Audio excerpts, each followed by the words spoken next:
듣기에 따라서는 당혹스러울 수 있는 기사 한 가지 소개해드리고 함께 기도 제목을 나누려고 합니다. 최근에 코로나 확산과 관련돼서 교회 밖 생활 주변이 더 위험하다라는 제목으로 한국일보 9월 1일자 기사인데요. 교회 아니라 교회 밖이 위험하다라는 요지죠. 최근에 코로나 확진자가 교회 밖에서 더 많이 나왔다는 내용입니다. 자, 문재인 대통령이 8월 27일 기독교 지도자들과 만난 자리에서는 8월부터 시작된 코로나 재확산의 절반이 교회에서 일어났다고 했고요. 정부 여당은 최근에 코로나 확산의 책임이 한국교회 전체에 있다는 식으로 주장해 왔죠. 이런 내용들과 충돌하는 기사입니다. 물론 이 기사는 서울의 예를 들고 있습니다만은 일반인으로서는 다소 혼란스러울 수밖에 없습니다. 우선 기사 일부 내용을 그대로 인용해 보면 이렇습니다. 교회와 무관한 시설에서 발생한 신종 코로나 바이러스 감염증 집단 감염이 서울에서 급증하고 있다. 1일 서울시에 따르면 신규 환자가 발생한 서울 집단 감염지 16곳 중 12곳이 생활시설로 비교회 비율이 75%에 달했다. 75%가 비교회였다는 것이죠. 자, 계속됩니다. 코로나19 연쇄 감염이 발생한 10곳 중 7곳이 교회 밖이란 뜻이다. 2주 전인 지난달 18일 집단 감염지 비교회 비율이 33%였던 것과 비교하면 2배 이상 높아졌다. 2주 새 교회 밖이 더 위험해진 셈이다. 전날 서울에서 발생한 신규 환자 94명 중 집단 감염 사례는 36명으로 이 중 23명이 교회 밖 운동시설, 보안회사, 스터디 카페, 탁구, 동호회 모임 등에서 감염됐다. 환자 수로만 따지면 2주 전 151명의 신규 환자 중 비교회 확진자가 4명에 불과했던 것과 비교해 무려 6배가 증가, 생활시설 감염은 대유행의 큰 축으로 떠올랐다. 이 기사를 보면 최근에는 교회 아니라 교회 밖에서 확진자 비율이 늘고 있는데 교회만 못 살게 굴고 있다는 느낌을 지울 길이 없습니다. 자, 정리해 보면 이렇습니다. 우선 통계라는 것이 어떤 기준, 어떤 식으로 계산을 하느냐에 따라 많은 차이가 있을 수밖에 없죠. 자, 그래서 보건복지부 질병관리본부 공식적으로 나오는 통계를 먼저 찾아봤습니다. 질병관리본부의 보도자료를 보면은요, 솔직히 잘 이해가 되지는 않습니다. 9월 2일자 보도자료를 보면 현재 전체 코로나 확진자 24,449명이 있다. 또 서울 성북구 사랑제일교회 관련 누적 확진자가 총 1,117명이 있다. 이런 수치 외에 나머지 내용은 솔직히 저로서는 잘 이해가 안 됩니다. 보도자료를 보면 추가 전파, 가로 열고 2차 이상, 가로 닫고 이 추가 전파로 인한 확진자 주요 발생 장소라는 제목으로 교회 11곳을 나열하고 190명의 확진자 중 92명이 교회에서 확진됐다고 친절한 도표까지 나열하고 있습니다만은 이게 어떤 뜻인지 잘 파악이 되지 않고요. 전체적으로 이 질병관리본부의 보도자료는 몇 번을 들여다봐도 전체 확진자가 2만 명이 넘었다는 팩트, 사랑제일교회가 그중 1,117명으로 약 5.4%를 차지한다는 팩트, 또 교회가 문제라는 이미지 외에는 더 이상의 내용 파악이 되지를 않습니다. 그나마 내용 파악이 잘 되는 것은 서울시 통계인데요. 아마 한국일보도 서울시 통계를 이해하기 편하기 때문에 인용해서 보도한 것이 아닌가 싶은데요. 서울시의 9월 2일 보도자료를 보면 전체 확진자 4,062명 중 사랑제일교회를 포함한 교회발 확진자가 15.8%인 645명이라고 나옵니다. 절반 이상이 아니고 15.8%로 나옵니다. 또 광화문 집회 관련은 2%라고 나옵니다. 그런데 기타로 분류된 사람이 1,955명으로 48%, 무려 절반 가까이를 차지한다고 나옵니다. 경로 확인 중인 대상이 675명으로 16.6%로 나옵니다. 도대체 기타로 분류된 48%는 어떤 원인인지 알 수가 없습니다. 전혀 기재되어 있지 않습니다. 한국일보 기사는 바로 서울시 통계를 기준으로 그 중에서도 집단 감염을 주제로 기사를 쓴 것인데요. 적어도 이 기사에 따르면 8월 들어서 서울 시민들이 코로나에 광범위하게 감염되어 있었다는 것을 알려주고 있고요. 그런데 8일 광화문 집회 이후에 정부의 교회에 대한 집중 검사 등으로 교회에서 더 쉽게 더 빨리 확진자가 발견됐다는 것이고요. 교회발 코로나라는 프레임이 만들어졌던 것을 뜻합니다. 그런데 정작 교회가 문을 닫으니까 적어도 서울에서는 일상생활에서 집단 감염이 발견되는 것으로 해석할 수 있습니다.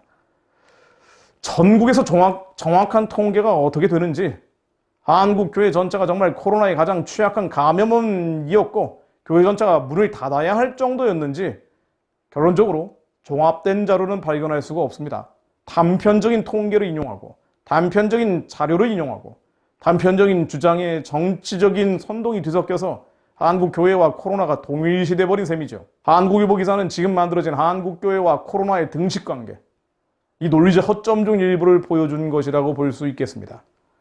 이런 부분들, 서울시에서 나타난 통계 가운데서도 기타가 뭔지, 이런 부분들, 정말 교회가 코로나 진앙의 가장 핵심, 문재인 대통령이 얘기한 것처럼 절반 이상이 8월의 확진자 가운데 절반 이상이 정말 교회에서 나온 것인지, 이런 부분들을 야당이라도 들여다봐야 하겠습니다만은 사실 언론은 말할 나위도 없고 국회도 워낙 반기독교적이기 때문에 기대할 것이 없죠. 다만 한 가지 생각해 볼 수 있는 것은 8월 이후 서울 시민들이 코로나에 광범위하게 감염된 배경에는 정부의 방역 실패가 있을 것이라는 추정입니다. 왜 그런 거 아니요? 지난번에도 말씀드렸습니다만은 최초에 지난 2월 의사협회에서 중국발 바이러스 막아야 한다면서 7번에 걸쳐서 중국인 입국 금지 요청을 했죠. 정부는 이를 무시했습니다. 문재인 대통령은 지난 2월부터 코로나에 대해서 과도한 불안과 공포로 위축될 필요가 없다는 등 안이한 인식을 보여왔죠. 급기야 7월 21일에는 코로나에 지친 국민들께 휴식을 제공하겠다고 나섰습니다. 그 결과 8월 17일 임시 공휴일로 지정됐죠. 덕분에 8월 15일에는 부산 지역 해수욕장에만 86만 명이 마스크 없이 모였습니다. 6월 들어서 1,684원 상당의 소비자 쿠폰 지급 방침이 발표됐고요. 8월 12일에는 영화, 공연, 숙박 등 할인 쿠폰 6종 발행을 발표합니다. 광복절 연휴 나흘간 할인 쿠폰으로 영화를 본 시민은 49만 8천 명에 달하는 것으로 집계됐습니다. 심지어 8월 10일부터는 코로나 발원지인 우한 지역의 중국인 입국을 허용했죠. 그러다가 8월 중순 이후에 일부 교회 중심으로 확진자가 늘어나자 방역 실패의 책임을 전체 한국교회에게 떠넘겨버린 셈이 된 것입니다. 어제 다시 시간이 흐르자 서울시 코로나 집단 감염 75%가 교회 밖에서 나왔다는 통계성 기사까지 나온 것입니다. 한국교회가 정치 방역의 희생양이 된 것으로 평가할 수 있습니다. 이것은 세상의 강한 권력이 한국교회를 향해 정당하지 못한 핍박을 가하는 것이라고 볼 수 있습니다. 그러나 또 한 가지 생각할 것은 이스라엘에 대한 이방족 속의 핍박이 하나님의 심판이었던 것처럼 이 지경에 이르게 된 것은 한국교회가 하나님으로부터 떠난 탓이고 해결책 또한 한국교회가 하나님께로 돌아가는 회개에 있다는 것입니다. 시편 119편 161절로 고관들이 거짓으로 나를 핍박하오나 나의 마음은 주의 말씀만 경외하나이다. 157절로 나를 핍박하는 자들과 나의 대적들이 많으나 나는 주의 증거들에서 떠나지 아니하였나이다. 온당치 못한 핍박이 맞습니다. 또한 심판의 성격도 있을 것입니다. 우리의 선택은 핍박과 심판을 바라보는 것이 아니라 아수르의 몽둥이 바벨론의 회초리를 바라보고 저주하는 것이 아니라 주님의 말씀을 경외하며 주의 증거들이 떠나지 않는 데 있습니다. 하나님께 집중하는 것입니다. 하나님을 떠나서 타 종교와 연합해온 지난날의 행태들, 하나님을 배신하고 배역하고 혼합주의, 다원주의, 자유주의 신학 흐름 속에서 심지어 북한 공산주의와 가짜 평화, 거짓 평화로 결탁해온 행태들, 한국교회가 얼마나 이 가짜 평화, 거짓 평화에 빠져왔습니까? 사륙당하는 자들을 외면한 채 사륙하는 자들과 공존을 넘어 연합하자며 계속 결의해왔던 행태들, 심지어 김일성 교회인 봉수교회, 칠골교회와 연대하고 틈만 나면 평화협정, 종전선언 맺자며 큰 교회들이 기도문을 얼마나 많이 냈습니까? 또 성도들은 이걸 계속 읊조려 오지 않았습니까? 잘못된 길에서 돌이키는 회개가 없이는 주님이 핍박도 심판도 거두실 수가 없습니다. 우리가 부르짖는 것은 한국 교회인 우리 자신이 먼저 주님께 돌아가는 기도를 하는 것입니다. 시편 107편 말씀 선포하며 기도하고 마무리합니다. 사람이 흑암과 사망의 그늘에 앉으며 곤고와 쇠사슬에 매임은 하나님의 말씀을 거역하며 지존자의 뜻을 멸시함이라. 그러므로 그가 고통을 주어 그들의 마음을 겸손하게 하셨으니 그들이 엎드러져도 돕는 자가 없었도다. 이에 그들이 환난 중에 여호와께 부르짖으며 그들의 고통에서 구원하시되 흑암과 사망의 그늘에서 인도하여 내시고 그들의 얽어맨 줄을 끊으셨도다. 하나님, 지금 저희들이 겪고 있는 흑암과 사망의 그늘과 곤고와 쇠사슬은 하나님의 말씀을 거역하며 지존자의 뜻을 멸시했기 때문임을 알고 있습니다. 하나님 아버지께서 이 민족에 주신 놀라운 기적을 기억하지 못하였고 주님의 역사를 역사 속에서 지워왔으며 온갖 인본주의 철학들이 교회 안에 파먹어 들어가 돈과 물질을 섬기고 이제는 북한의 우상숭배 체제와 하나가 되겠다며 가짜 평화, 거짓 평화의 노래를 부르고 심지어 저 학살자들, 사육자들과 하나가 되며 그들을 치지하고 지원하고 조력하는 것을 인도적 지원이라고 거짓말해왔습니다. 하나님, 우리가 엎드러져도 돕는 자가 없는 지경까지 왔습니다. 언론도 돕지 않습니다. 권력도 돕지 않습니다. 하나님, 저희들이 환난 중에 여호와께 부르짖음에 저희들을 구원하여 주옵소서. 우리의 죄를 예수 그리스도의 피로 깨끗게 하시고 아직 남아 회개하며 자복하며 통회하는 자들 남아있사오니 하나님, 흑암과 사망의 그늘에서 인도하여 내시고 우리의 얽어맨 줄을 끊어주옵소서. 하나님 아버지, 주님께서 한국교회에 다시 한번 기회를 주시고 한국교회 자체를 무너뜨리려는 모든 마귀의 계획가 예수 그리스도 이름으로 깨어지게 하옵소서. 여호와의 인자하심과 인생에게 행하신 기적으로 말미암아 그를 찬송할지로다.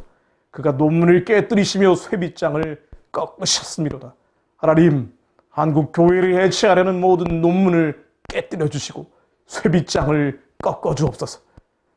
아직 회개하는 자들이 남아 있습니다.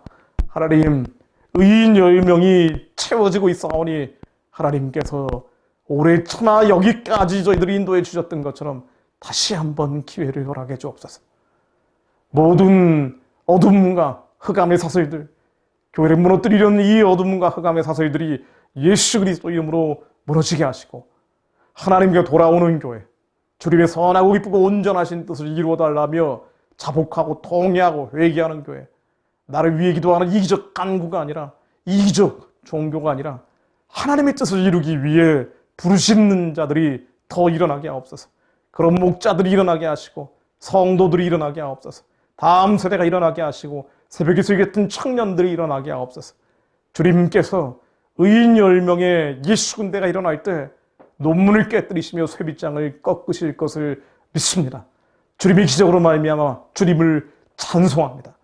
여호와의 인자하심과 인생에 행하신 그 기적을 찬송합니다. 한반도에 하나님의 강력으로 임하여 주옵소서. 말씀으로 임하여 주옵소서. 예수 그리스도 이름으로 기도했습니다. 아멘.